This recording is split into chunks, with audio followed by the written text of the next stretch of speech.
I'm not a lawyer, and neither is this guy, but that's not stopping him from representing himself in his own murder trial. Y'all, I have always been fascinated by people who represent themselves, so I'm following this case just so I can see how he does. And y'all tell me what y'all think. First, let me tell you why he's on trial.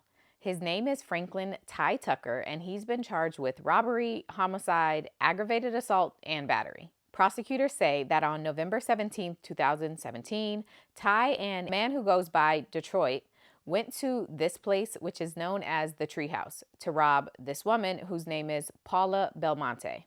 The treehouse, as you can see, is not an actual house. It's more of like a two-story structure. So Ty and Detroit, according to police, go inside the treehouse to rob Paula, and there's a man named Roger who's there as well. Ty and Detroit hold Paula and Roger both at knife point, and while they're doing so, a third person whose name is Matthew Bonnet hears Paula screams and comes over. A struggle ensues between Ty, Detroit, and Matthew, and then Matthew ends up stabbed 5 times and passes away from those wounds. Prosecutors offered Ty a plea deal for this case, but he turned it down, and after, quote, irreconcilable differences with his previous attorney, he's decided to represent himself.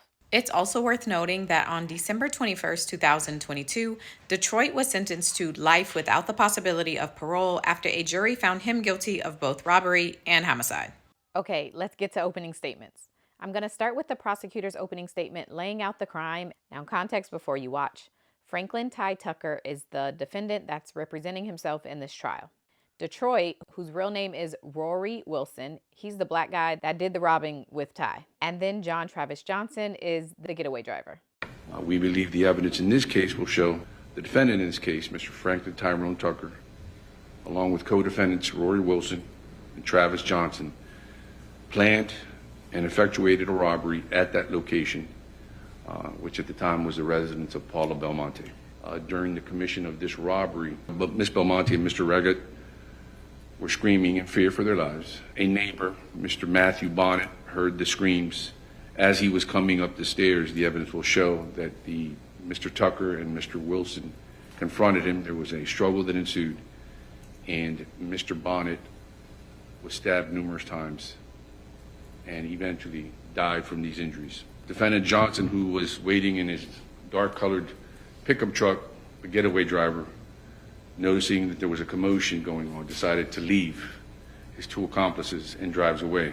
But in Ty's opening statement, he says he plans to call Paula Belmonte as his witness, the woman who was intended to be the victim of the robbery and got her neck cut during the robbery. He says she's going to take the stand and say that it was not Ty who robbed her.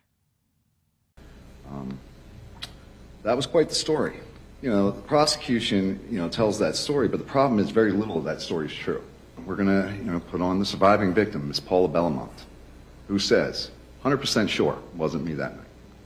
100%. Now, just as Mr. Alvarez said, this is a woman who was brutally beaten, literally sat there and watched her friend get murdered viciously. But yet she is testifying on my side. After both sides complete their opening statements, the prosecution calls their first witness, which was the first responding officer to the scene.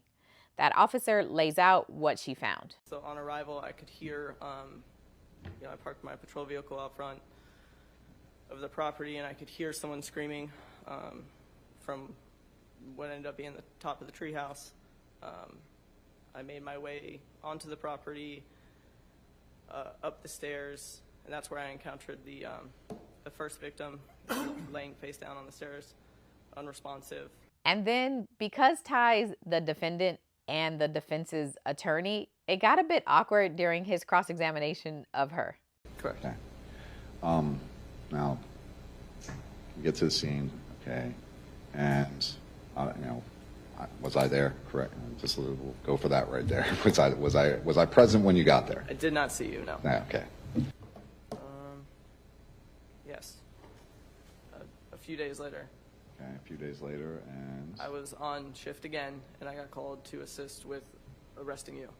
Oh, thanks. Whatever. I'm not going to hold it against you. I appreciate it. And then the next witness was Roger Ruggett.